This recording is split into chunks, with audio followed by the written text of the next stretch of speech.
Good morning, ladies and gentlemen, and thank you so much for the opportunity to be with you.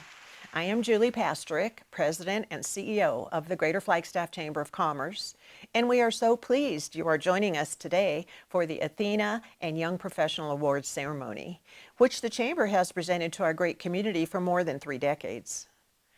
Our program today will cover a bit of chamber business before we take up the very important annual endeavor of highlighting these key ladies in business throughout the Flagstaff community when we actually present the 32nd Annual ATHENA and Young Professional Award later in this virtual program. Without our sponsors, we couldn't be here today.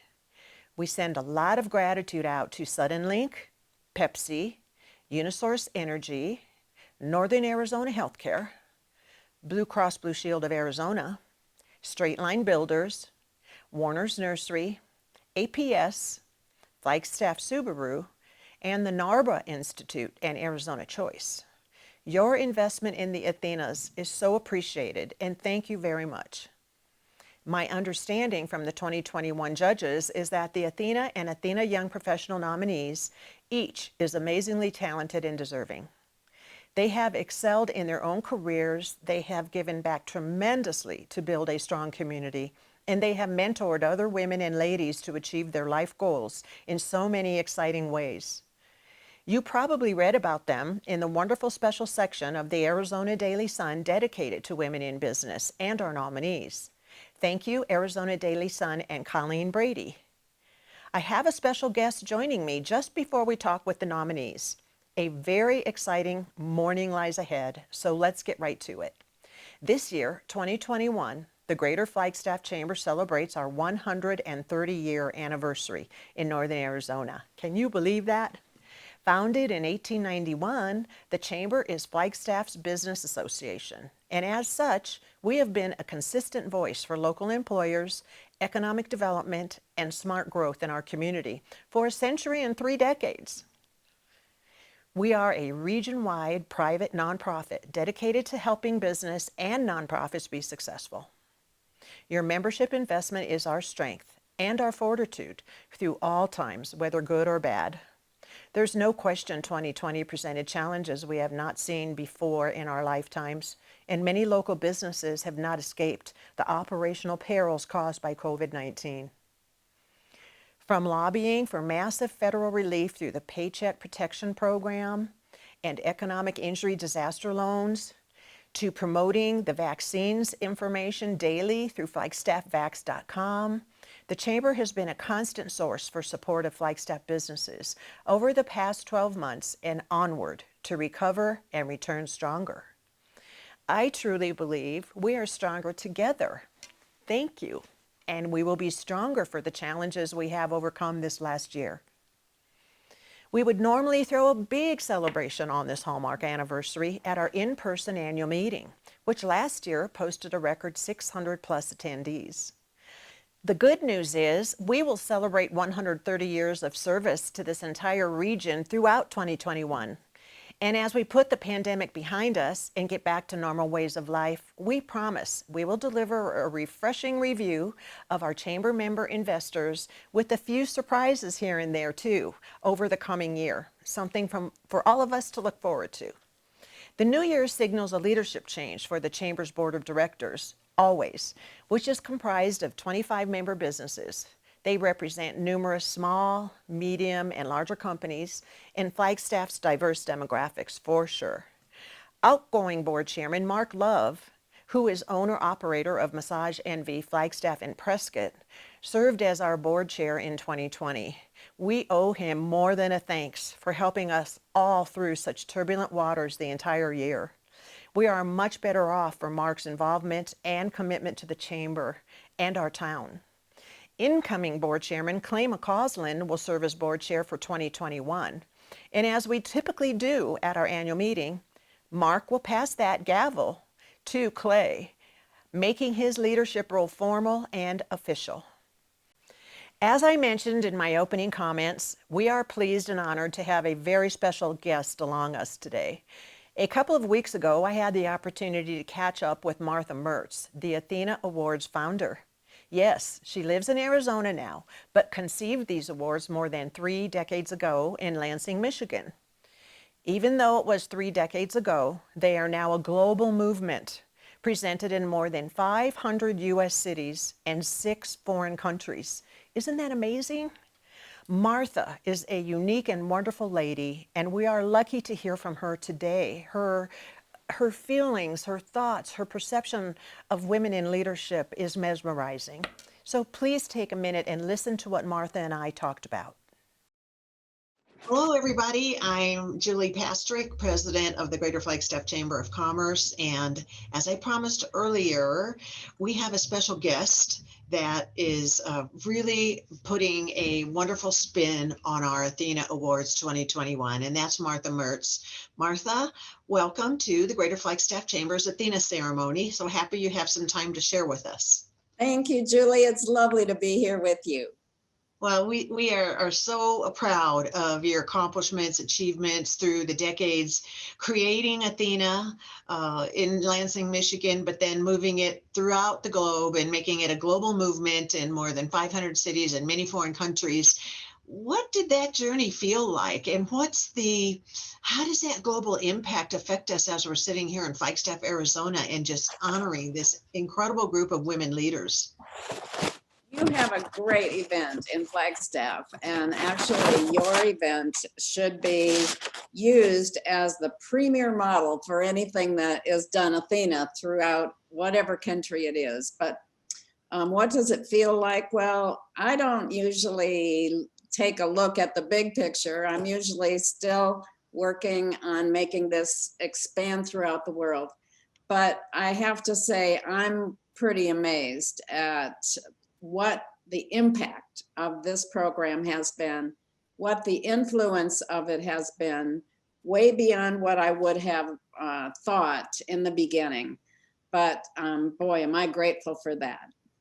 Well, and today we're honoring 12 ATHENAs. And I think the spirit of the tenets of leadership that you have so eloquently outlined in your book, Becoming ATHENA. Can we talk about that a little bit and how you are able to witness that yourself as you are in different communities and as communities embrace the ATHENA for whatever reasons, that the leadership tenets overarch all communities, all ladies. It's wonderful. Yeah. We started the ATHENA Award, as you know, many, many years ago, in part because women weren't being recognized for the contributions that they were making to their communities. And oftentimes I kind of worked as an ambassador for ATHENA programs, going around to communities when they were giving awards. And I started to hear the women say something like, I don't really see myself as a leader. And the whole community had turned out to honor them. And so we started to ask the question, how do women lead? And that led us to the research we did. We got a grant from the Kellogg Foundation. We studied with leadership experts and came up with really what is the most important work we've done in all these years. And that is to identify the answer to that question, the ways that women lead. And that's what this ATHENA leadership model is. And what you just said is so true. It is transformative. It is, it applies everywhere. And it's if I may, I loved the foreword to Becoming ATHENA. And it says, today in more ways and places than in other time in human history, women are leaders, heads of state and CEOs, bishops and generals, academicians and social reformers. But what's important isn't just that women lead, it's how women lead, reaching out to mentor, giving back to their communities, collaborating with others, and really staying true to themselves. What you mentioned, Martha, I hear on the stage every year from our nominees and our recipients. I can't believe I'm standing up here. This is just amazing. There's just that overwhelming sense of pride, but in a way, humility, that the depth of Athena, the statue itself that is the award, is really just hits you in the heart, and the entire community in Northern Arizona is 100% embracing this, always, and has been through the years. I have been a guest and privileged to be in a number of your programs over the years, and your recipients are always so worthwhile, so worthy of this award. And as you say, it's not an ego enhancing award. It really is drawing from a person who has a strong core. They don't really need to have someone telling them how wonderful they are, because they have developed a sense of, I know who I am, I know what my values are, and I live my values. I love that comment, that they have a strong sense of self, and if they're wondering, once they have that nomination and they understand that both the Young Professional Award and the Athena Award mean so much, just the solid marble base of the Athena Award, the statue, is testimony to the firm and strong and foundation of each of those individuals. And then the bronze with the outstretched arms, symbolizing how they reach into their communities, one day at a time, one person at a time, in the faceted crystal, which is amazing because it's all of it. They are so deep and broad and wonderful in what they bring.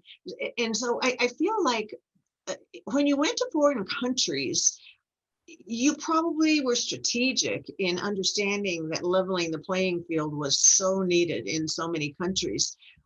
Give us just one example. Would it have been Mumbai, or where would it have been that you felt like the time is here and this is amazing? I am so pleased how this is turning out.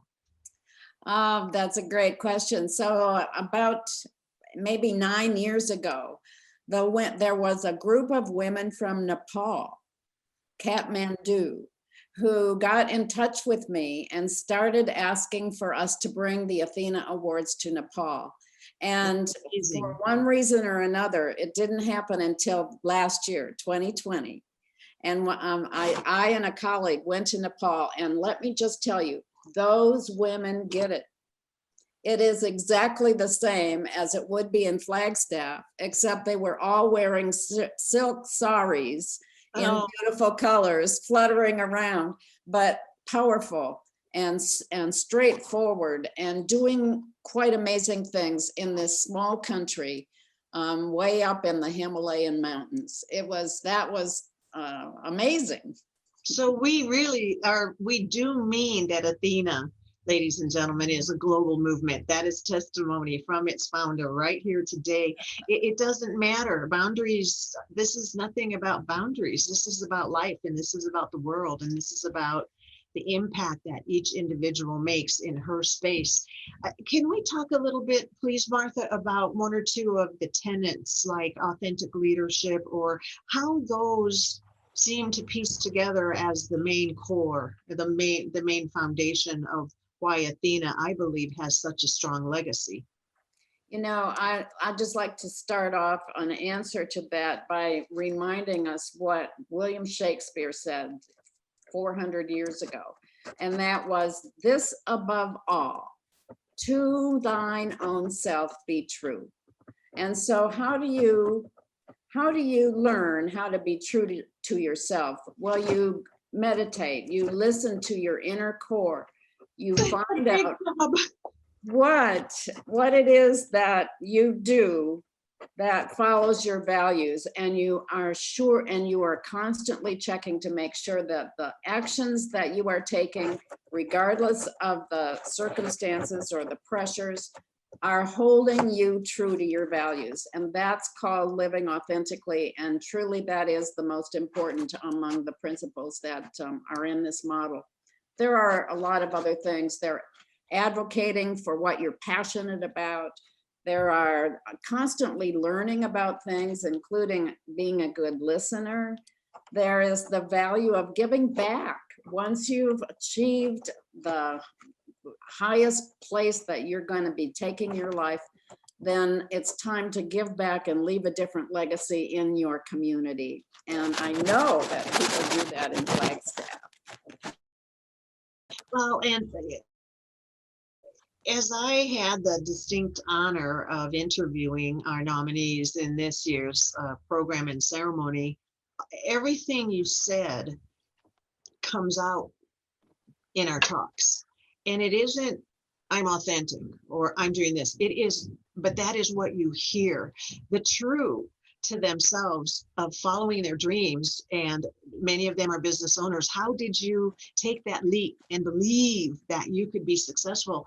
And the answers and thought processes and the heartfelt feelings from our nominees for Athena and Young Professional this year almost made me cry during some of the interviews, because they are so real. Yeah. Have you been able to see and feel that?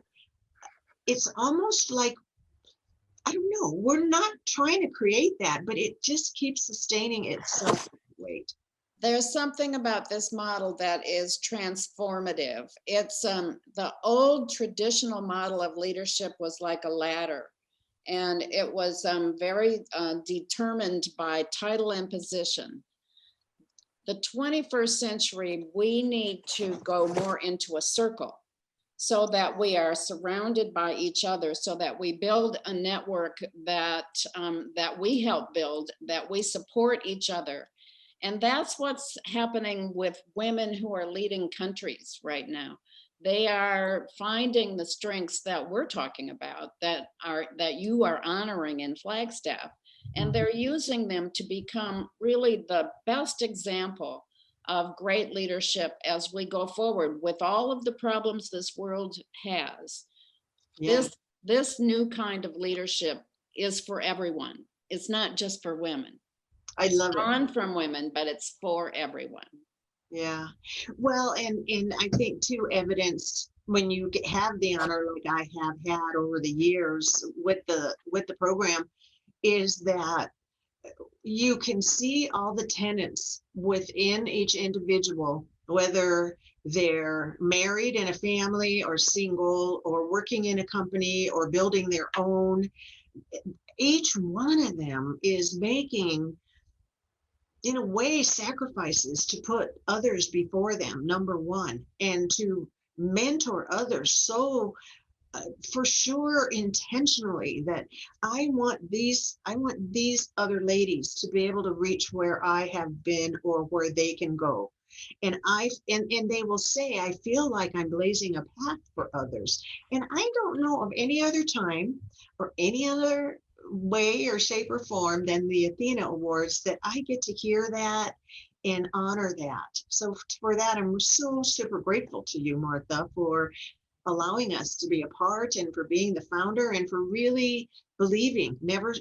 It's easy not to stop believing, because I do feel that the authentic leadership in the female world is often a little bit it's either missed or overlooked to some degree. And when you get a chance and look at what Athena stands for, it is right before your eyes. I have a quote from a woman. Her name is Shelley Zallis, and she's the CEO of a company called the Female Quotient. She's an international Athena recipient, and she said something that fits just exactly right with what you just said, and it is, the qualities that make women excellent caregivers are also what makes them great leaders. And so we take the skills that we've been working with forever, with children and parents and neighbors and friends and ourselves. We take those same skills and we apply them to the business world, the professional world, and it's a great fit. I love that. I love that, Martha. We have to go. We could go on and and just keep getting deeper and deeper and happier as we are talking with each other, because I'm so passionate about your work and about the wonderful people that I have been able to work with through the years in Athena.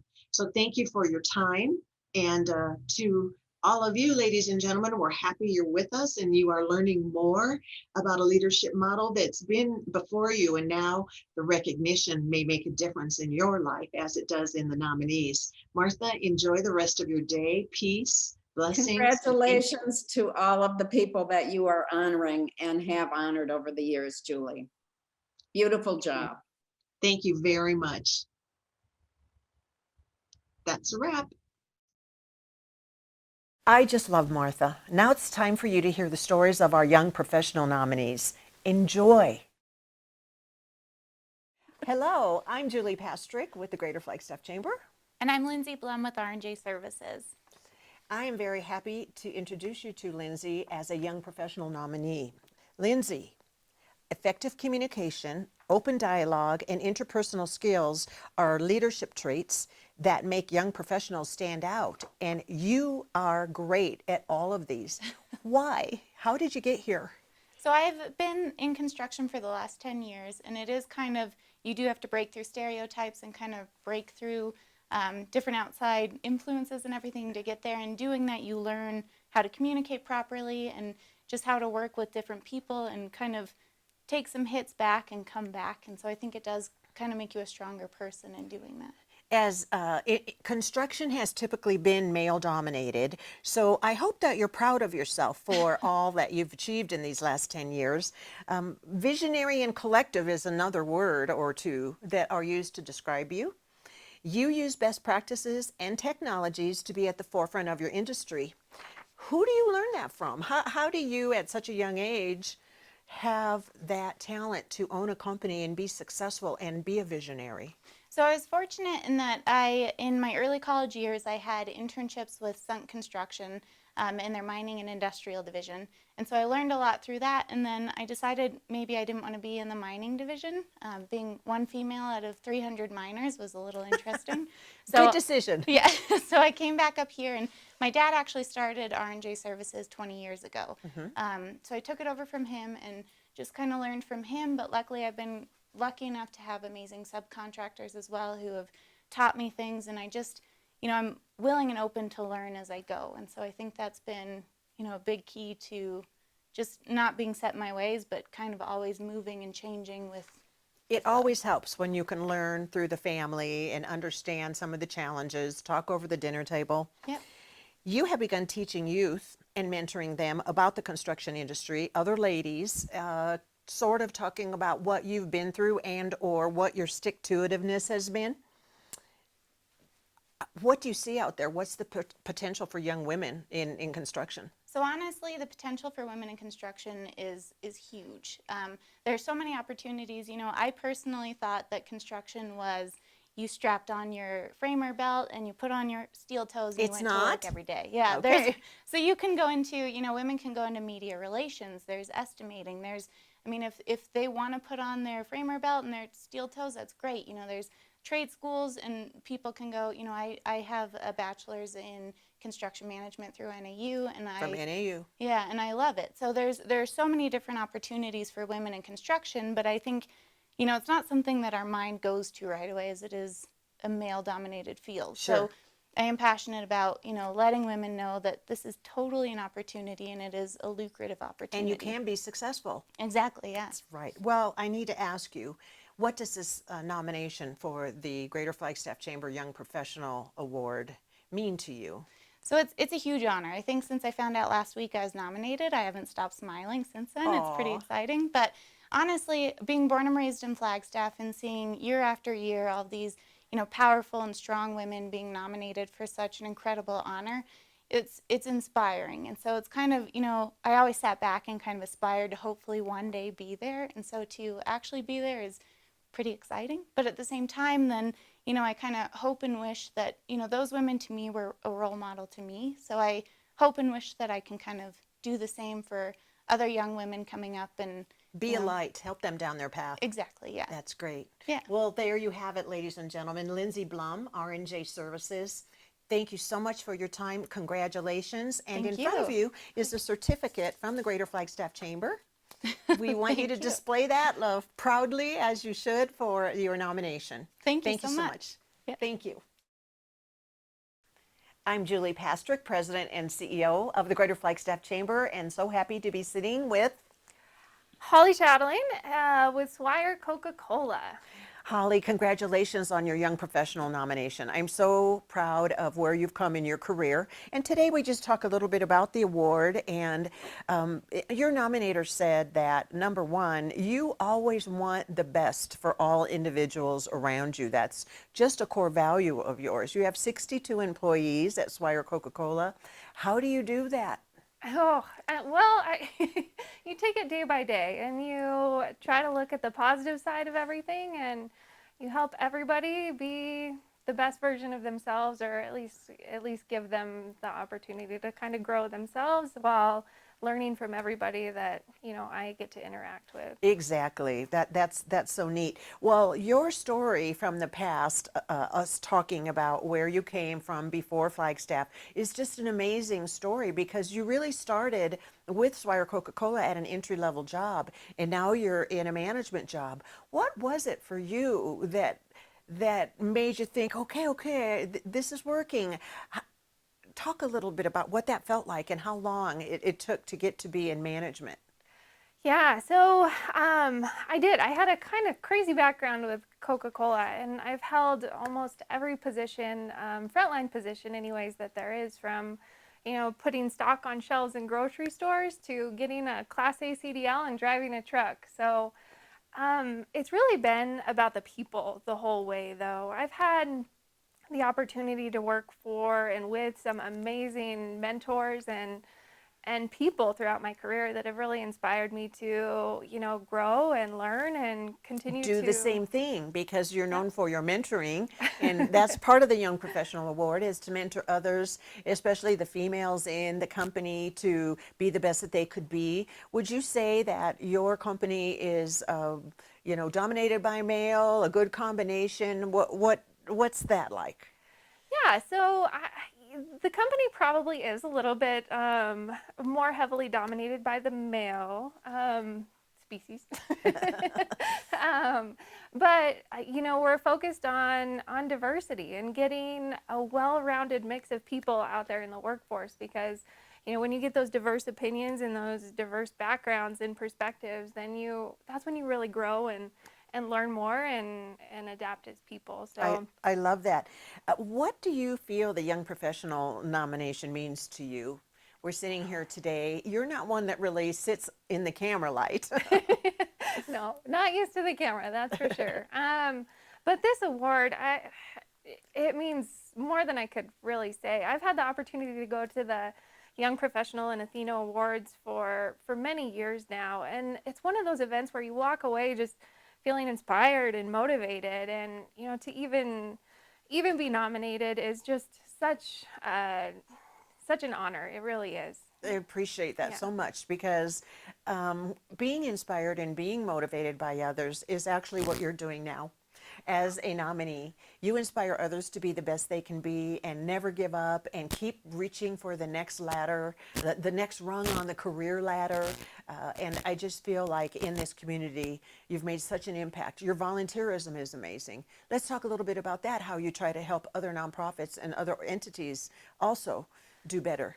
Yeah, so through work, I've really had the opportunity to meet some fantastic leaders in this community, and I think several of them have been past ATHENA nominees. The Shadows Foundation is one that we get to partner with a lot, places like Primetime Athletics. And then I have the opportunity to sit on the board at Acts of Kindness, which is kind of a newer foundation in Flagstaff, but they really focus on helping individuals in the Flagstaff community. So whether it's first responders in the police department or firefighters or some of the guardian employees, just doing things for those folks to make them feel important and let them know that their community values them. And what they're doing is so invaluable. That's great. Yeah. Well, Holly, really thank you for your time. And again, congratulations, and keep doing the great things that you're doing. You're making a big impact in the community.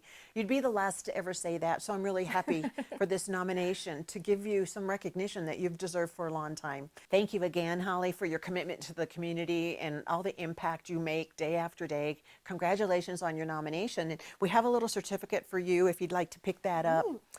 Just as a memento of this big event, and appreciate that you're a young professional nominee. Oh, thank you, Julie. I really appreciate it.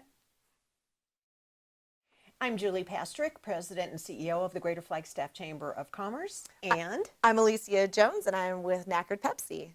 Alicia, congratulations on your ATHENA Award nomination. We are so happy to have you sitting here with us today. I know how busy your schedule is and how much you do in the community, how much you have to do in the office and your family. Yes. So thank you so much.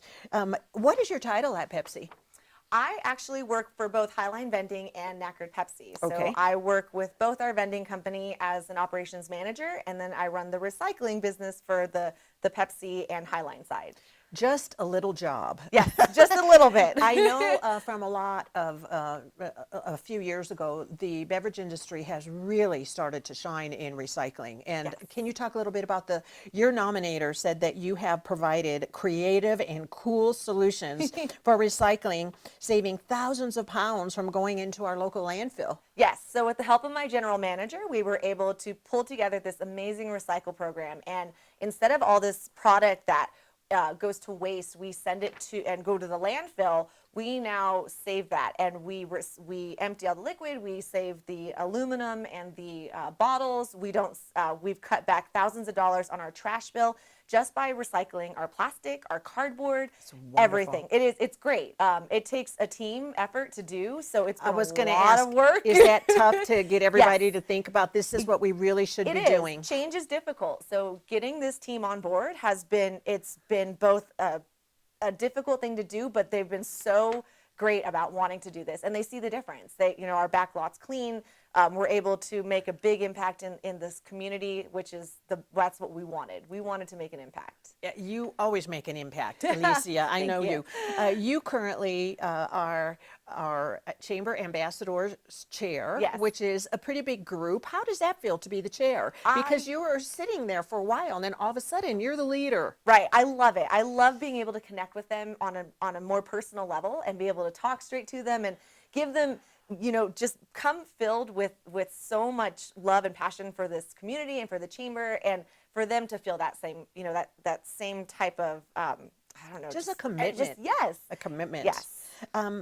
Talk about what this young professional nomination means to you a little bit. I don't know if you had time to even think about it, but we're so proud that you're a nominee. I did. It's both humbling and empowering. It's amazing to know that I've been selected for this, to be nominated, to make this type of impact on our community as a female, and it makes me really want to work more towards what I want to do for this company, for this community, and really push my boundaries. That's a beautiful answer. That is really the basis. The foundation of ATHENA is this black marble base, how solid your foundation is. The outstretched arms mean that you give back to the community. Let's talk a little bit about what else you do in the community, because you have served on numerous events and volunteer boards. Yes. So I actually work with a company that is called Building Bridges Youth Farm, and they are a nonprofit out here. We have to take a lot of steps back because of COVID when that happened, but the founder, Kira Blair, she is amazing, and she runs this all out of her home, and it's pretty much just this little farm that she set up to give back to kids that are in need. So we have tried so many different ways to try to make this work through COVID, but with schools not being in session, it's become a challenge. And we all know that. But that's a humble and wonderful a platform and mission. And I do want to congratulate you too, Alicia, for helping the other girls in the warehouse and in the plant to understand that that's an okay place to be, and that their opinions matter, because sometimes some are in an atypical situation. Wouldn't you agree? Yes. Oh, absolutely. It is very difficult to be in this warehouse and be completely, not run, but all we have are males to look to. So over dominated or outnumbered. Perfect. Yes, we're outnumbered. So trying to make an impact and make sure that our voices are heard, we have to band together a lot to make sure that we are on point and we know what we want and we work to get it.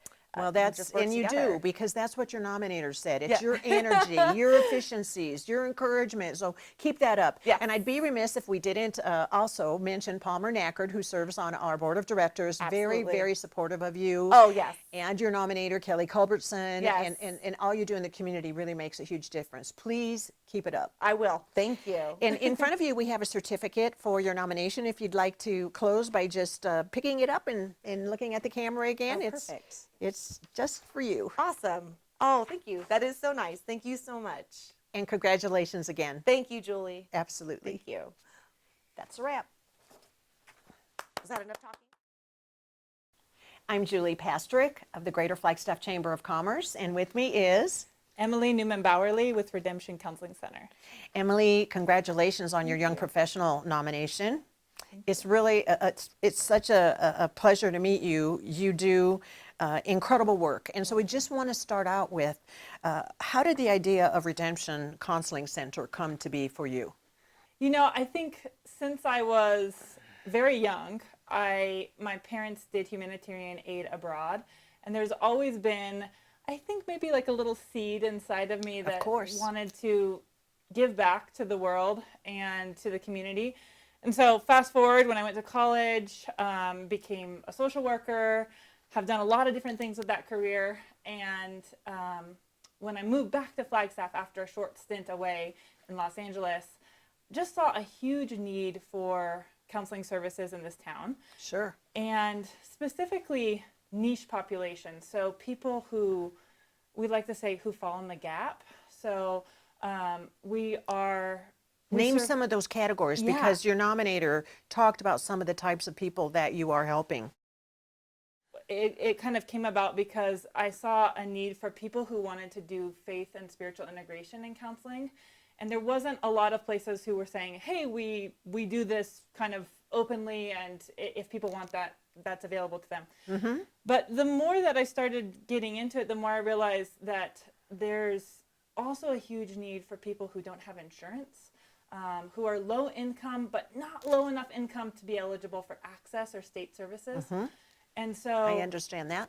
Yeah, and so I feel like one thing has morphed to another, and anyone who knows me knows that I'm a visionary, so I'll get like, oh, this is what I'm starting with, and then I'm like, 100 things down the line, I'm like, and we're going to do all these things too.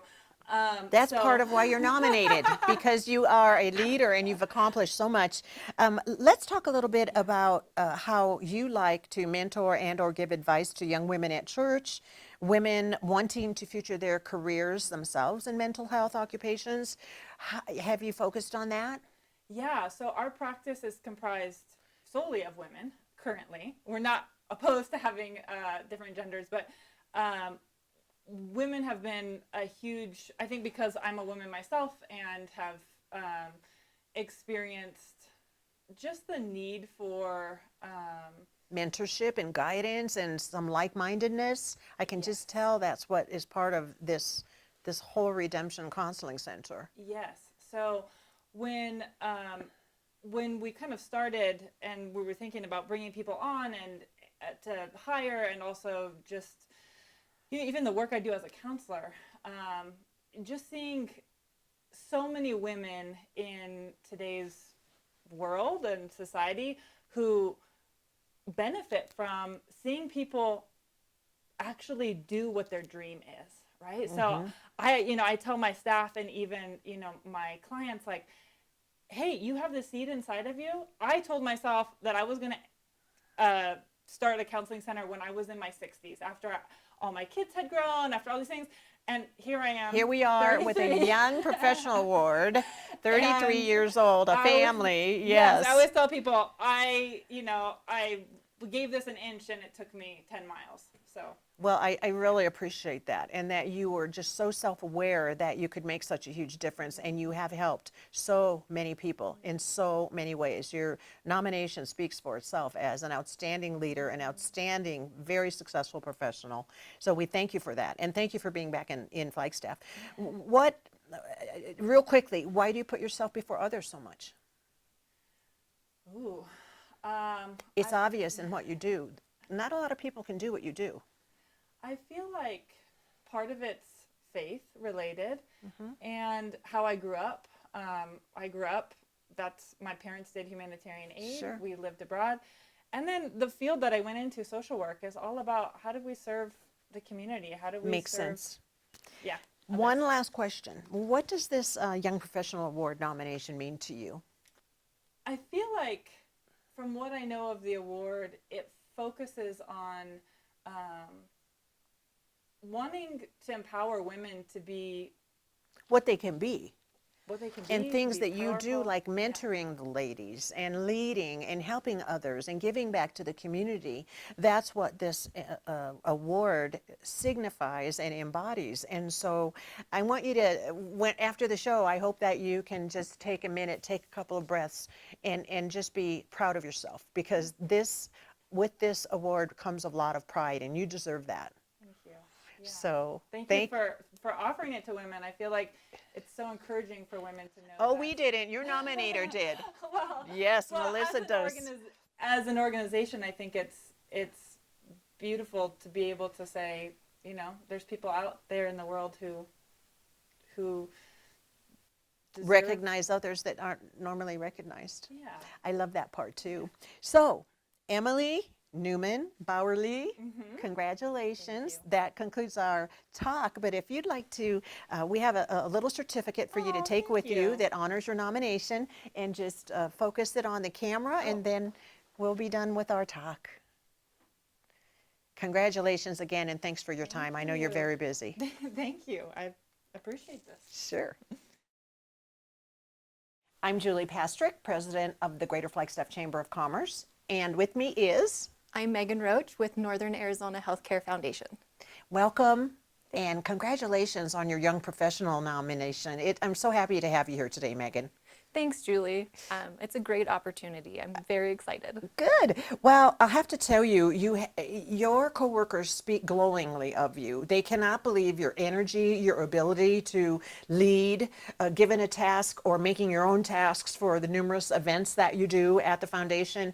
Where does all that come from? Why are you so positive about it all? Especially after this year, I think a lot of it just comes from wanting to learn new things. Okay.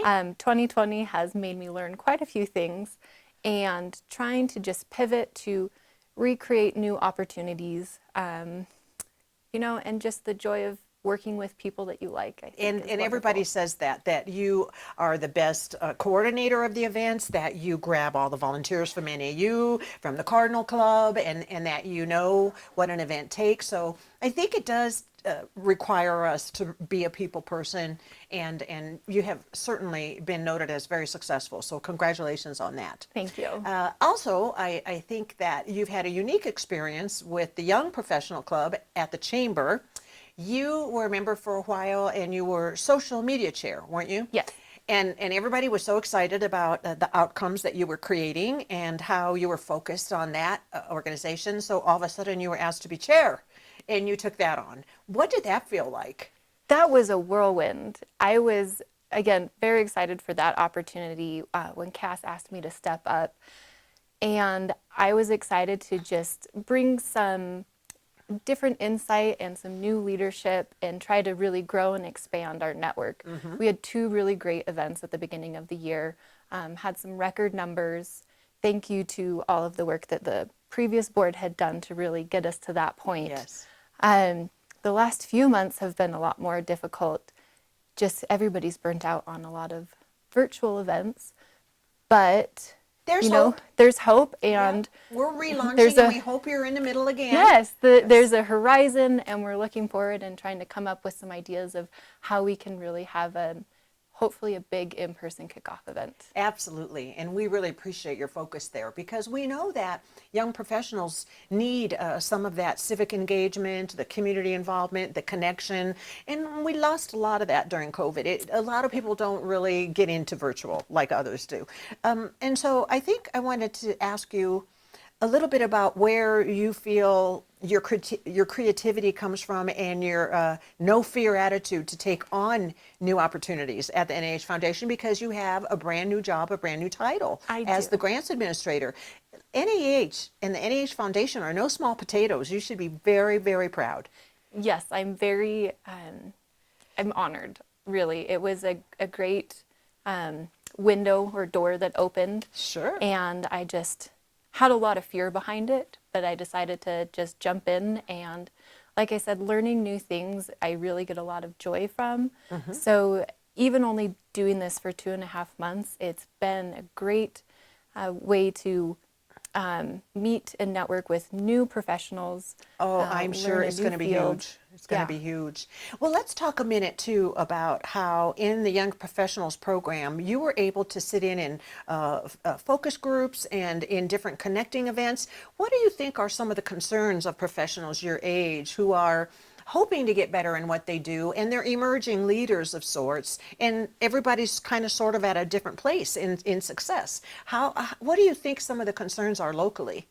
I think one of the hardest things, especially for me, was feeling like you were a part of the community. And we have a large community that really cares. Even you could see through the pandemic, the amount of donations that were just coming in, and the outcry and outpour of love and support from the community was amazing to see. So I think one of the big concerns is trying to feel like you're involved and a part of that community. So with Flagstaff Young Professionals, trying to create those networking opportunities and using the chamber to also then connect them with larger people in charge in their organizations. Sure, that mentoring with some of the leadership, I think, has been really hot. And people, Yes. they love to sit with someone who's successful and say, well, how did that happen? And not feel intimidated. So I really appreciate you sharing that and that insight, because it is multifaceted. I know housing's hard for younger professionals to afford, but back to this Athena and Young Professional, you have done such a phenomenal job in your company, and we're so proud of you. We want to congratulate you so much, and I just know that you have so many years ahead of you of being successful in what you're doing. So your engagement with the chamber, you're in a leadership role at NAH, sky's the limit. Thank you, Julie. We appreciate it, and congratulations, Megan Roach. You have a certificate to take with you that honors your nomination. So we're at the end of our interview, but we want you to see Megan with her certificate as well. So thank you very much, Megan, and congratulations. Thank you. Don't we have amazing young professional nominees? I was so proud to sit with each one of them. And now in our program, we have the passing of the gavel, which is a salute to our new chair, Clay McCausland, by our immediate past chair, Mark Love. Please enjoy. Good morning, everyone. Wow, where to start? 2020 was a challenging year on so many fronts and subjected many of us to pain, loss, and uncertainty.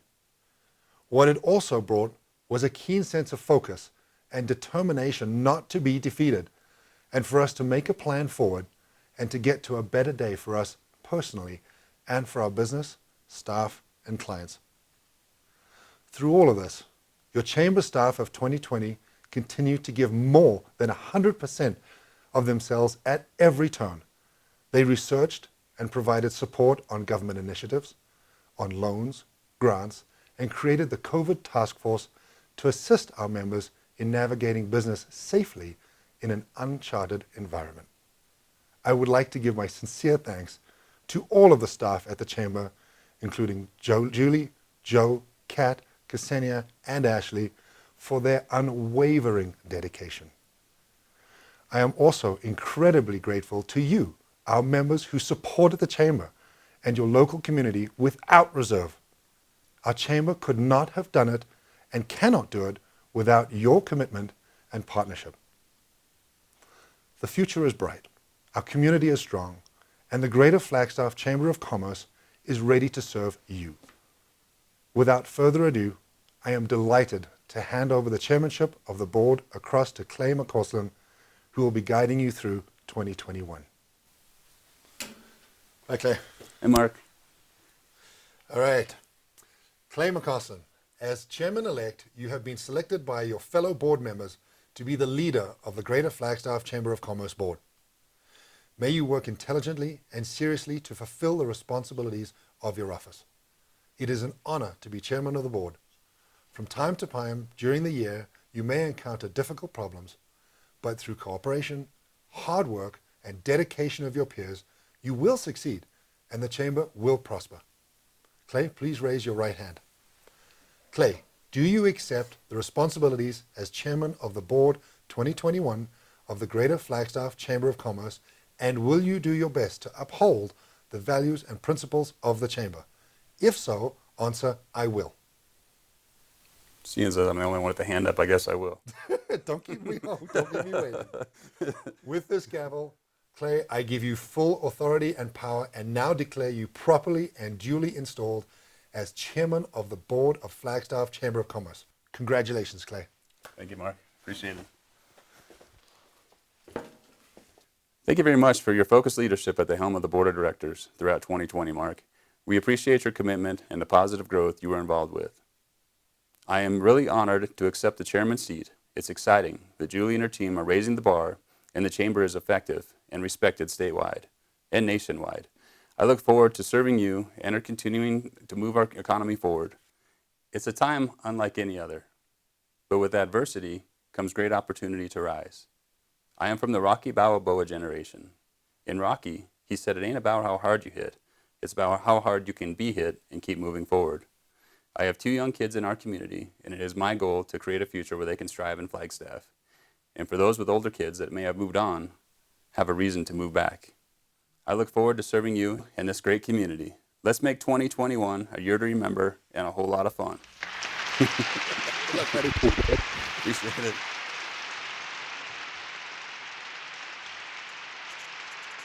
The Chamber of Commerce welcomes Clay McCausland as our board chair. And now it's time to hear the stories of our Athena nominations. I'm telling you what, you are going to be amazed, and you might even have a tear or two, because that's how great all these ladies are and the impact they bring to our community. Welcome, I'm Julie Pastrick with the Greater Flagstaff Chamber of Commerce, and with me is... I'm Kelly Elliott, the CEO and Executive Director of Big Brothers Big Sisters of Flagstaff. Kelly, I am so happy to be sitting here with you, and I want to congratulate you on your Athena nomination. You are a remarkable person who has been at Big Brothers Big Sisters for 15 years, and you have made such a huge difference. What is it that keeps you going and passionate about your mission? Thank you, Julie. I'm so honored to be here, by the way. I went into social work with the ideal that I wanted to help change lives. And I was lucky enough to start my career at Big Brothers Big Sisters through the NAU social work department. I was getting my degree there, and I got to be an intern under Kay McKay, who founded Big Sisters. And I think she was an Athena winner too. Yes. But she was really like a big sister to me and a mentor to me, and really inspired me in my love of working with children. It's something I didn't know that I wanted to do until I was there. And I just love my job, and I love my team and the opportunities that I get to experience over these years. It's been very fulfilling. So. I love that. That's a beautiful word. And believe me, the bigs and the littles love you too. And so do all of the people that are taking time out to help the lives of the younger kids. Well, I know from your application that through COVID-19, you've really pivoted and you've really had to change it up. Talk a little bit about how that felt. And I know that we're especially excited about continuing bigs and littles in the virtual realm. Right. Yeah, so a year ago, almost now, we went into lockdown and basically went into survival mode for our bigs and littles and their families. We just immediately started to try to figure out how we could help care for their basic needs at that point. And then it moved into we need to make sure that they keep connected. Exactly. Because everyone was separated from each other and stuck at home. And so... Was that easy to figure out? It wasn't, no. It isn't. Because I think our team also had to learn how to work from home and new ways to communicate in that way. But a lot of our families didn't have technology that they would need to have a virtual match. Oh my gosh. So we started applying for emergency grant funding. that was COVID related so that we could purchase tablets and Wi-Fi hotspots And there you were. for our families. Yeah. And something I know about your success is that you had so many littles paired that you needed to get a call out for littles. Yes, we're Is doing that right now. That's amazing. That is so successful. I'm so proud of you for that, because it really takes a lot to figure out what the next steps are and hope that everybody can understand kind of sort of how to come along with you. Some do and Right. some don't, but by now, of course, we understand, but it wasn't easy at the start. Your life of service to others is in a way that a lot of people don't see outcomes. When you look at bigs and you look at littles, what are some of your most, but let's say maybe even through COVID-19, what are some of your more happy stories? Oh gosh. I know there's a million. There's so many. I think our most recent ones have been, my team has been doing virtual match events twice a month. What does that And mean? so that instead of us meeting in person and putting on, a craft or activity or a group mentoring program, we do it over Zoom. And they've done everything from, they've had a local beekeeper come on and talk about harvesting his honey and how the bees live in the hive, and the kids join on the Zoom with their bigs and they can discuss it. We have worked with a local bookshop to provide diversity and equity and inclusion literature for kids, and they can share it with their bigs. That's so neat. They've done hula hooping lessons. They've done. Isn't that amazing? That is, now you got to pat yourself on the back, because that is extremely creative. Well, I have to thank my team, really. Yeah. They are extremely creative and very eager to make sure that these kids are not forgotten in a time when things are very crazy in their world. And We almost have to go, but what Yeah. is Love Bugs and Operation Elf? Those are two new things we did this year because of COVID. Normally we have a big holiday party at Little America, and all the kids get a present, and our board members love to organize that, but we couldn't do it this year. So they all dressed up as elves, and they went and delivered gifts to the littles' houses That's so safely. cool. And then we did the same thing for Valentine's Day. We had people, it was a fundraising event, and Love Bugs. we went and decorated their front door. So I they thought got- that was amazing. That took a lot of outreach. it was That's so it was a neat. lot of work, but it was very rewarding, and it helps us little by little keep the programs going. Well, thank you, Kelly Elliott, CEO and Executive Director of BBBS, Big Brothers Big Sisters. What does this Athena nomination mean to you as we close? Because I am in a nonprofit that does mentoring, that's really what humbled me the most about the nomination, because my whole life, professionally and personally, is around building these supportive relationships and mentoring others. And I'm here because Kay McKay mentored me. I love it. And That's a big I want to do connection. that for other women. I love it. That's a huge connection.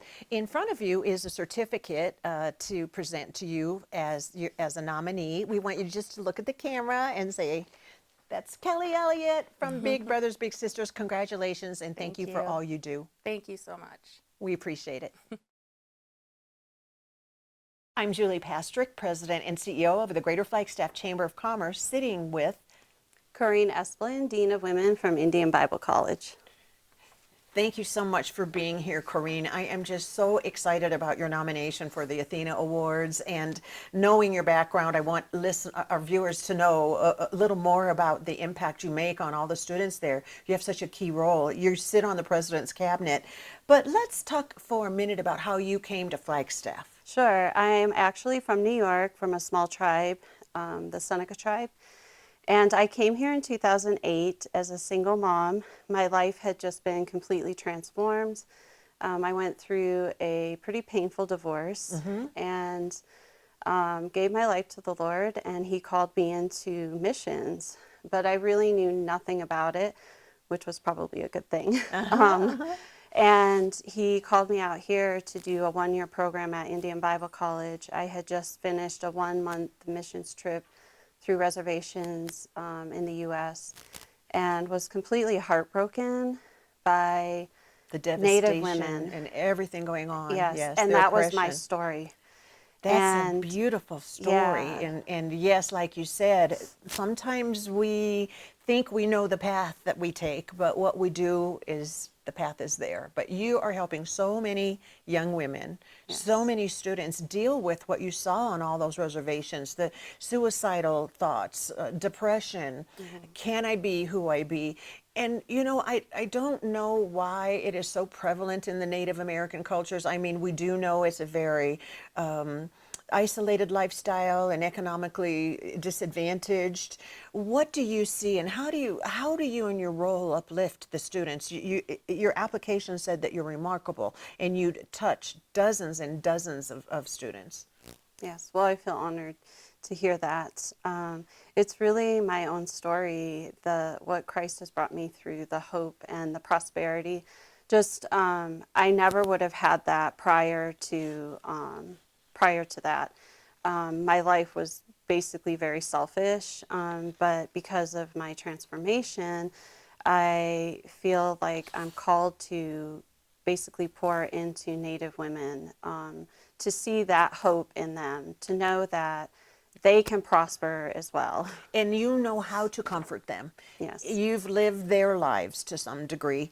As the Dean of Women, Corrine Esplin, at Indian Bible College, as you're faced with the students that come from all over the United States, how hard is that to blend the needs of the tribes and the different Native cultures? Or is there just a layer that permeates it all? I believe there's a layer, but there's also a lot of differences. My husband's Navajo, I'm Seneca, so those are cultural differences right there. But I believe that hurt is basic to all of us, and pain. And getting through those layers, I feel, is very, very common in most of us. So to really break through those walls and to build that trust, to see Native women prospering is such a beautiful thing. It's such a beautiful thing, and Yes. you're impacting and you're making that happen, Corrine Yeah. Esplin. I'm so proud of you. Oh, I'm thank so happy you. that you're here. You wouldn't have had this recognition without the ATHENA Awards, and that's part of the joy of being engaged every year with ladies like you who just give of themselves like crazy. I guess I would also, before we have to go, I would have to say, did you, when you were moving across country, did you ever think you'd end up on a president's cabinet at a Never. college? Never, never. And Here I we never are. would have been sitting here nominated for an award like this. It's such an honor. It really is. It means so much to me because, like I said, my life was very selfish prior to that transformation. And to live a life knowing that I'm sacrificing for something, for a greater purpose than I could ever imagine. And that's exactly what these awards are about, is service above self, caring about others, elevating them because you're grateful for where you are. So we couldn't be happier for you today, Corrine Esplin, and we're very, Thank very you. glad we got to sit with you. Thank In front of you. you is a certificate that we'd like you to take home. If you'd pick it up, and we'll have you show it to the camera, and that will be the end of our talk. Okay. Ladies and gentlemen, thank you for tuning in. Corrine Esplin, Indian Bible College. Thank you. I'm Julie Pastrick with the Greater Flagstaff Chamber of Commerce, and with me is Joni Garcia, and I'm one of the co-owners of Momentum Aerial Arts. Joni. Welcome, and thank you for being here, and congratulations on your ATHENA nomination. Thank you. We're so happy to be able to honor your years of working in the aerial arts, helping others, mentoring ladies, mentoring girls, the underserved, you name it. You focused on so many of the attributes that are a part of the ATHENA Award. So thank you so much. My first question to you is, how was it that you chose aerial arts? Why was that looking like that's my career? This is what I really love to do.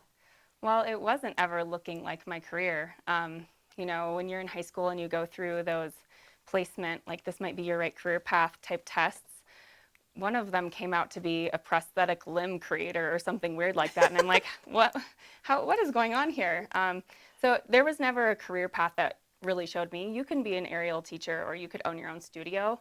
But you loved it. Yeah, it was just the type of thing that, you know, I I kept working on it in my spare time because I didn't possibly think that it could be a career path for me until I started realizing that it was taking up more and more of my time. And Well, yeah. in your nominator has mentioned all of the different places you've been nominated for awards. You've been a recipient of a Viola Award. You've been nominated for other Violas. How did that feel then? Was that kind of like, I think I'm doing okay? Well, it took a leap of faith for me to, you know, put my traditional career path aside to try to pursue being an artist full time. And so oftentimes when I would have those moments where I felt scared, I would just remind myself that that was like the fear of the unknown, and that I would just, you know, take a minute to find my inspiration again and then move forward. So it's been the type of thing where it's one step at a time. And so now Momentum Aerial Arts is a woman-owned local business, and you are also trained in physically integrative dance and dance for Parkinson's, which I think is extremely interesting and wonderful and humble. Oh, thank you. Yeah. Is that hard? Actually don't work with the Dance for Parkinson's program as much anymore these days, but that was a really transformational experience to be able to offer movement practices to folks with Parkinson's. That's awesome. Well, tell us how you are focusing on and encouraging young ladies who are underrepresented to be a part of your studio. One of our biggest ways that we do that is through our BIPOC scholarship program. So that is a scholarship fund that we have at Momentum that community members donate to. And we set aside a certain amount of funding every semester to give to Black, Indigenous, and people of color aerial students in our community to try to reduce barriers of entry into the aerial arts. Absolutely. And has it worked? Yes, actually this semester we have raised $1,000 for our scholarship fund, and we have several scholarship recipients that are currently at Momentum, and we're hoping to continue expanding. I love it. Well, and your nominator also said that you'll go out of your way. Are you fluent in Spanish, or do you have someone help you speak to those that aren't using English as a first language and as a second language instead? Yeah, I do speak Spanish, and so we teach most of our classes in English, or all of our classes right now in English, but any chance I get to either speak with a family member, a parent, or a student in Spanish is another way that we can just reach out. That's just so important for them to feel safe where they are, isn't it? And to accomplish even more because you understand and you're on the same page as them. Well, what does this ATHENA nomination mean to you? I'm curious.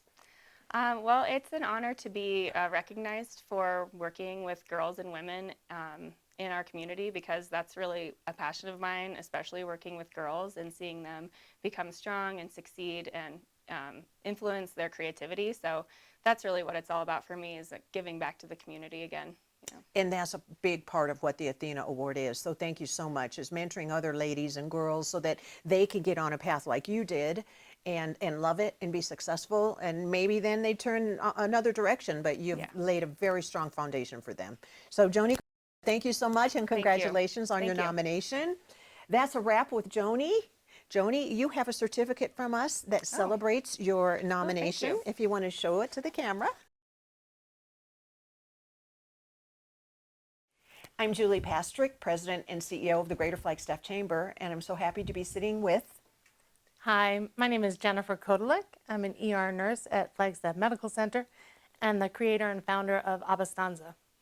Which is just amazing. Congratulations, Jennifer, on this nomination. Your nominator, and I think they just put together so many people's opinions of how great you are in the workplace and how you dedicate yourself to others. So I want to congratulate you and thank you so much for being a healthcare hero during COVID. Tell us a little bit of what that was like, being an ER nurse during COVID. You did a phenomenal job. Thank you. So, yeah, the nomination was a beautiful surprise to me. Good. And going back to the ER. So the story is that I was not working in the ER when COVID hit. I had another position at the hospital, and it was a terrific job. But over time, as the days went by and the weeks went by, I felt compelled and a real need to be of service in a bigger way. Which is what your nominator said, to make that switch when COVID happened is one of the most admirable moves, I'm sure, in your entire life. You will always remember it. Let's talk a little bit about Abastanza and where it came from besides your heart. Yeah. So exactly, it is just a passion to work with other people, all people, but mentoring women and college students, teenagers, and have a bigger conversation about mental health, eating disorders, body image issues. There's a lot to cover there. There certainly is. And I love how you focused on a big demographic. Let's first talk to our viewers about your 8th, 9th, and 10th graders and what you've been doing. I think it's just crazy wonderful. Thank you. It has been such a pleasure to meet those young women. And yeah, middle school into early high school years, I had a workshop, and it was called Embodiment, and it's addressing many of these concerns, and especially this year in the pandemic. This is unprecedented, and the issues and problems that most people and the teens and the young people are dealing with it's scary. It's been scary, but also so rewarding for me to share all my knowledge about this topic with them. And that's really a foundation of the ATHENA Awards as well, that you are empowering others to be who they can be and helping them take the right path and make the right choices. I hope you know how important that is in this world and in Flagstaff today. We're so grateful to you. And some of the people that were engaged in your nomination were part of the Body Positivity Club at NAU. Now, what is that? I was just taken back by what a spectacular idea you put together there and how impactful it is. And what's so interesting is that this age group in the college age, they get it really quickly. They see how smart it is to be body positive, even more so than my peers. And so that's been a real joy. And so I have ambassadors nationwide to do this exact job of spreading the message and being inclusive and teaching everyone how to be more internally positive in the mindset. You know, and I think you know it and you feel it, but until someone's saying, articulate it and feel it and act it and put it out there, which you are doing, do they realize the power of their own selves? Isn't that part of it? Absolutely. The message resonates with people, again, across the lifespan, but this particular group has been so rewarding because they take it out there and they use social media and they get the job done in a really greater big version way. of themselves. I think that is a phrase that just hit me so hard, that you're creating that in so many people because you feel in yourself that you owe that, or that's how you can impact the world and society. It's amazing, Jennifer. I hope you know how much this impacts people, because it's not just a day by day, I'm glad my day is over for you. You are just in the middle of it. And Jennifer, why the name Abastanza for your business, and how long have you had it? Yeah, in 2019, I had been ruminating about the idea for a couple of years, several years. And when thinking of a name, I wanted something that resonated with my roots and my New York upbringing, and Abastanza in Italian, and so I grew up with a lot of Italian culture, means enough. So it's one of the words, for enough. And I wanted something that just told the message of what we're talking about. You're enough. You are enough. And that is what Abastanza mission is. I love it. That's absolutely beautiful. Frankly, I never heard that word before, so I was really impressed that you put all that thought behind. It's really the mission and it's the scope of your work all in one word. That's amazing. And so we have to go, but I just wanted to ask you, this ATHENA nomination, what do you think of it? What does it mean to you? You're so deserving, and you embody the outstretched arms to others. You're the crystal, the multifaceted personality you have. It's just overwhelming to me, and I'm so proud for you. Thank you. It has been such a gift to have this nomination. It's such an esteemed award, and the principles of this award are kind of how I live my life without really even thinking about it. So it never occurred to me that that's what I'm doing, but I feel sometimes I'm more authentic than I need to be.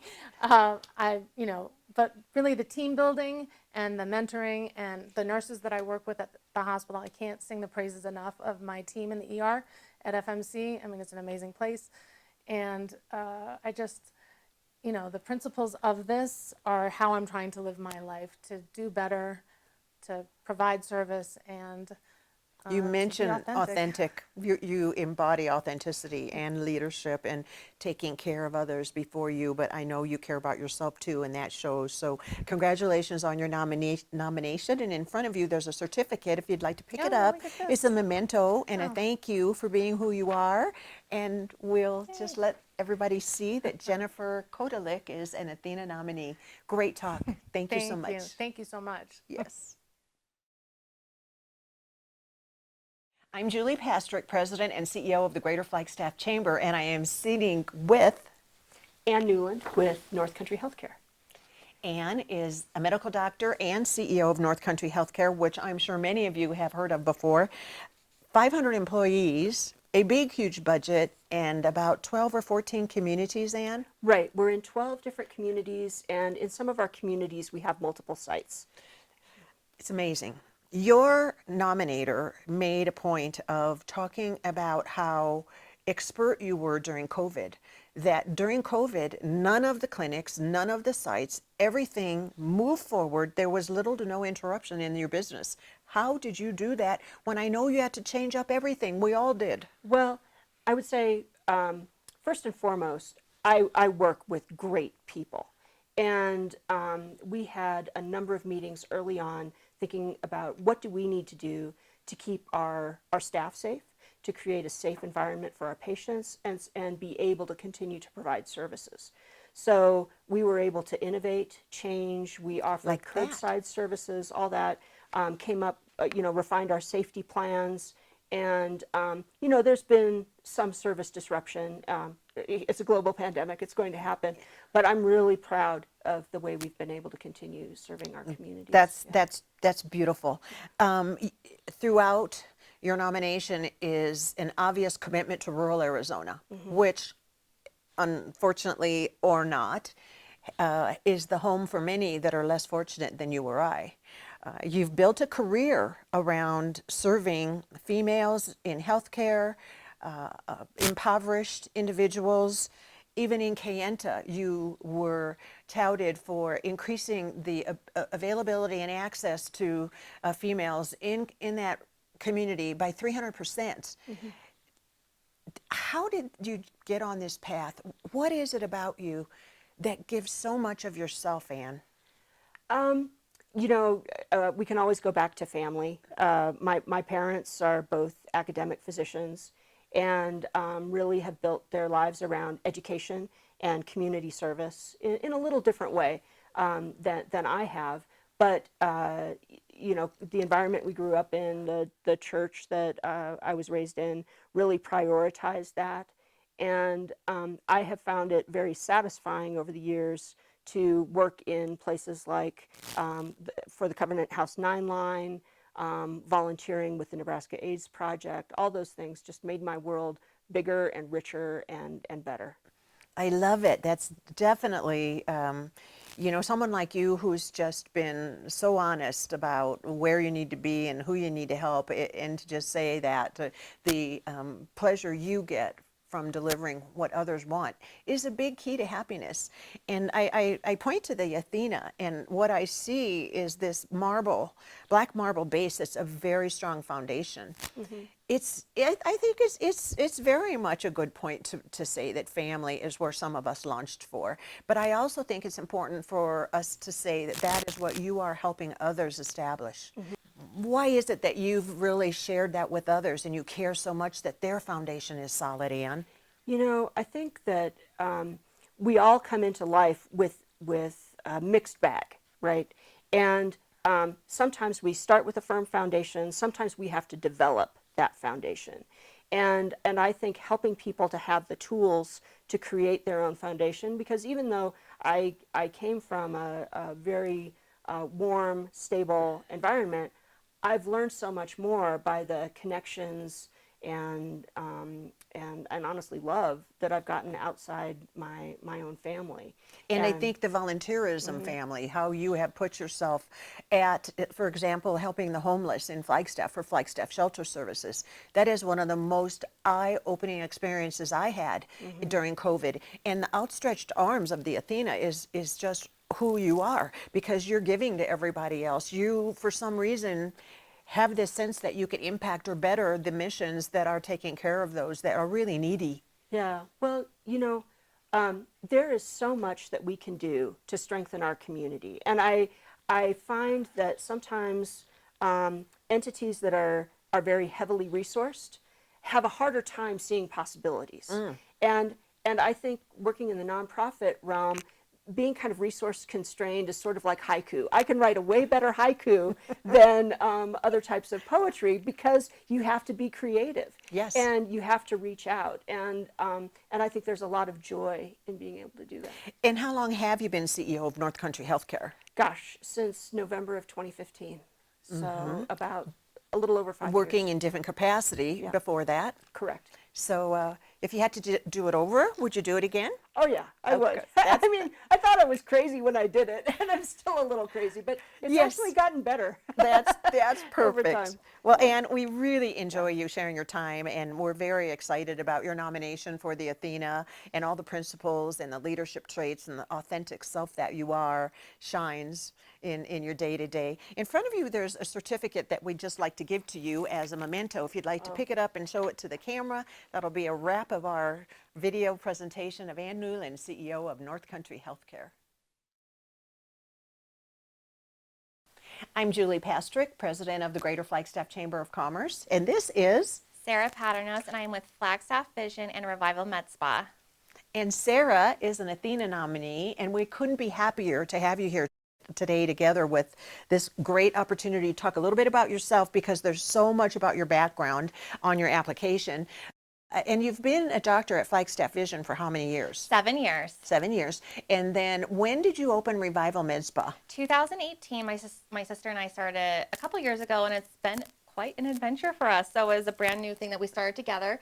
We actually went down to school in the Valley, got our esthetician licenses together, and we had a great time. We would go up there every Sunday and stay through Thursday, and then we would come back and work at the office on Fridays. That's amazing. So we worked hard. What was the reason behind it, the med spa? I know before the show you mentioned that you want ladies to feel more self-confident and be out and about more. I think women empowerment, and my sister and I, both of us each have a little girl, 2 and 3 years old, and I cannot say enough just to be confident in your own skin and have the courage to do and say what you want in life. And I would say that's one area that I've always admired from my parents growing up, just having the confidence to chase my dreams no matter what age. I didn't go back to optometry school until I was 28 years old, and then we pursued getting our esthetician licenses early 30s. And so I would just say confidence isn't something that I want to give all women, and especially my niece and my little girl. That's so true of so many nominees, because mentoring ladies, youth, our daughters, whomever, to understand that they can be who they want to be and be successful is not always easy in all households. Have you seen that in your lifetime? Have you focused on that a little bit so that girls and children can kind of start to feel a little better about themselves? Absolutely. I actually see that a lot in my own practice, Flagstaff Vision, just the struggles from a young age, if they're not even able to see something, or just trying to do their schoolwork, to, someone potentially from Hope's Cottage coming in to give them the opportunity. Hey, just getting them a pair of glasses, getting them better vision. Absolutely. Can we help you get a job Isn't this that way? wonderful? And a lot of people are the late 30s, early 40s where they need that close-up vision, and that's crucial. You need it. So proud of you for doing that and being able to more than what you do in the office. Let's talk about Hope's Cottage. What a huge accomplishment. How did you think about that concept? It has such a stellar reputation in this community. We started that. It was before I went to optometry school, and I started optometry school back in 2010. So my sister and I, and my dad's the other optometrist at the practice, so we all kind of got together and we're just brainstorming areas that we could contribute to the community. And Hope's Cottage just somehow came up, and we were all on the same page with it. We reached out to them, and they were on board, and we have been doing it ever since. And what do you do? So they come in and they get vouchers, monthly vouchers. Who's they? Hope's Cottage. Who and comes in? actually the mission too. Yes. So I see women and men actually, and That's a lot of them are, wonderful. trying to move up in life and starting careers, going out trying to find new positions in life and just bettering their positions in life.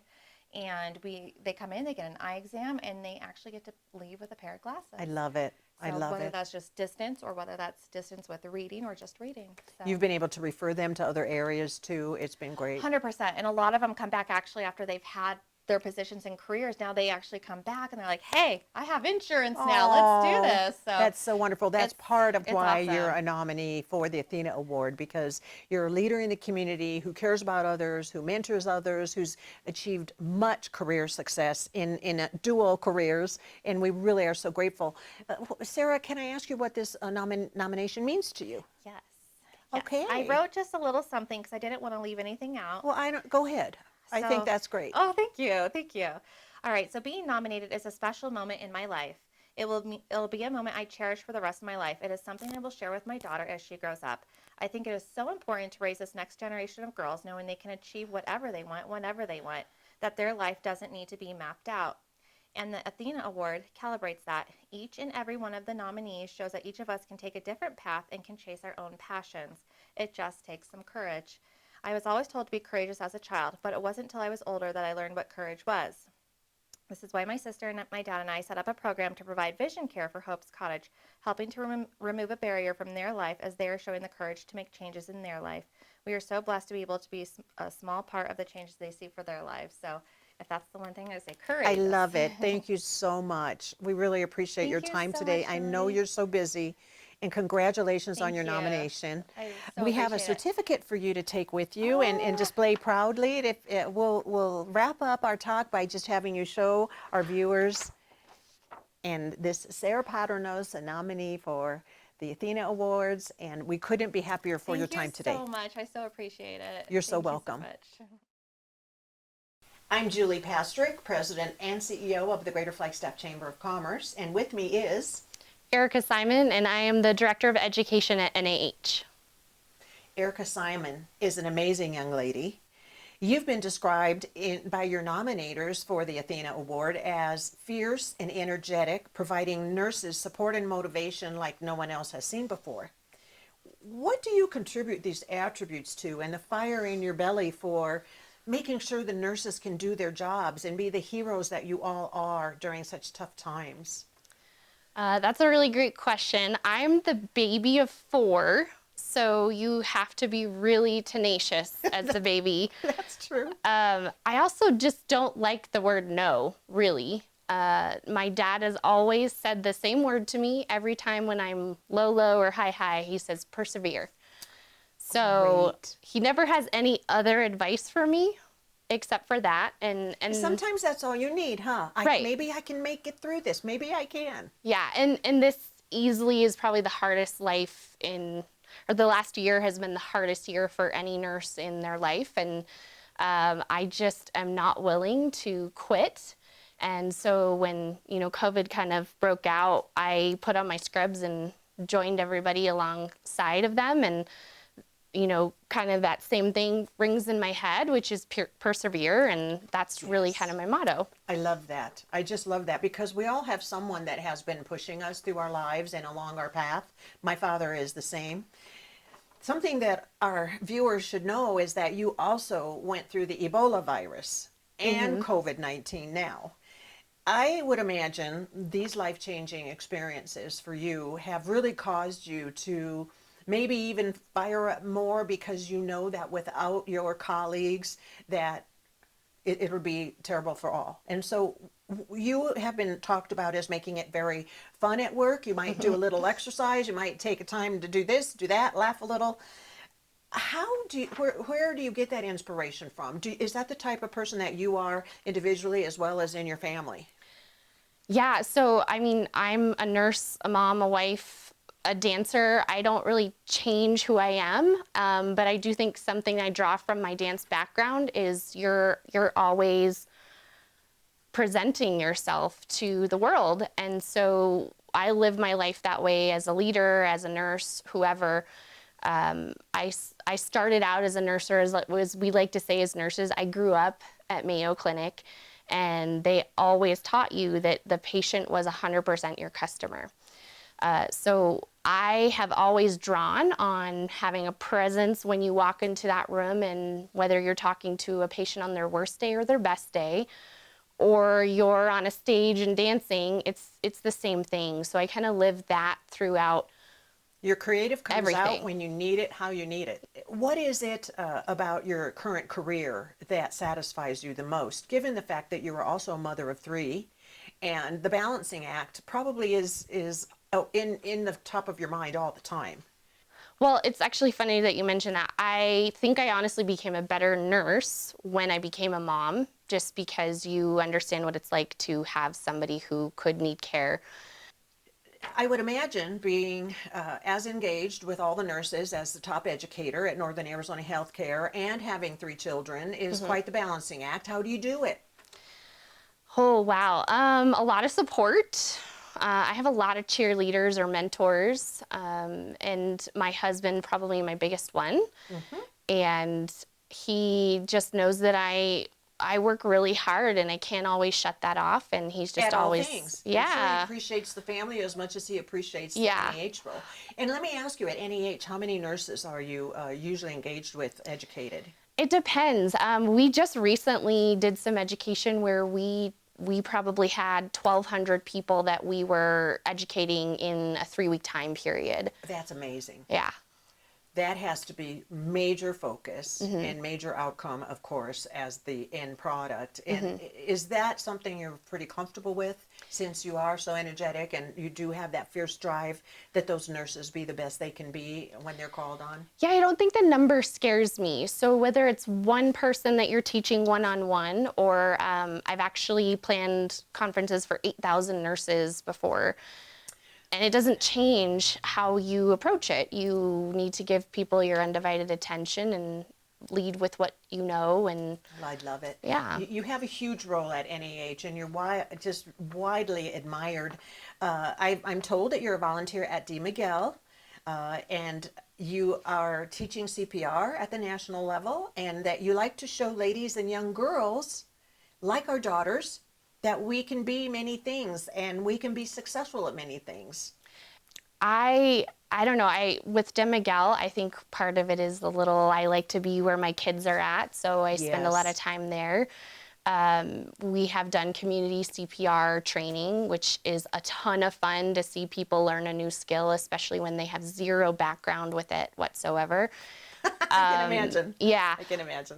My favorite thing that I like to do is I am a Zumba instructor, which is dance fitness. Yes. And that gets it all out. Yes, it gets a ton of it out there. That's all I needed to know.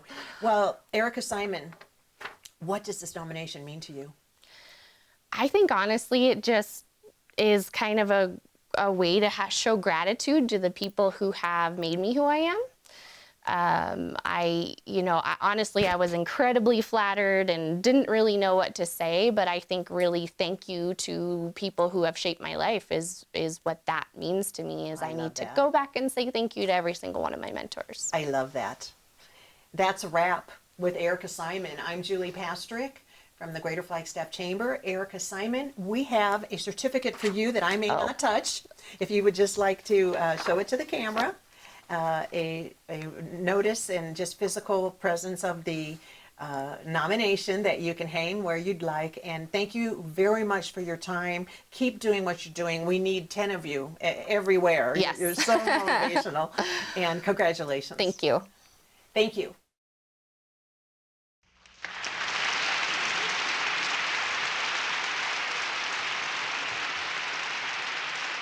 At this moment, it's just a tremendous honor and privilege to announce to you our 2021 Young Professional recipient, an award that's all about being courageous and helping others and doing the best as you emerge in your career through the years. 2021 recipient is Megan Roach, Northern Arizona Healthcare Foundation Grants Coordinator. Megan. I love it. I'll move over and please say a few words. Well, thank you, Julie, and thank you to the Greater Flagstaff Chamber of Commerce. I do feel honored to be nominated alongside these other amazing women of our community. To me, this award is a reflection of all the strong and empowering women in my life. Growing up, and especially over the last few years, I've been fortunate to work with several influential mentors, most of whom were women themselves. These leaders were not only supportive, but they also saw my potential and pushed me to step out of my comfort zone and inspired me to want to be an impactful leader as well. I started my leadership career many years ago as a camp counselor, graduated to supervising interns for a few years, and last year I spent the year as board chair of the Flagstaff Young Professionals. I've learned a great deal from each of these experiences, both from my failures and my successes, all helping me become a better leader. However, I still feel like I'm at the beginning of my leadership path. The community of Flagstaff and Northern Arizona is such a connected and giving community. It is my home, and it means a great deal to me. So I know that I have much to learn, but I strive to be an influential leader and give back to the community that has given so much to me. I would like to thank Rick Smith, Heather Nardi, Sandra Kowalski, and the Northern Arizona Healthcare Foundation. I'm incredibly thankful to work with supportive colleagues and for an organization that allows me the opportunity to grow, learn, and lead. I would not be here without them, my family, and my support system. So thank you again for this distinguished honor. I am proud to receive this year's Chamber's 2021 Young Professional Award.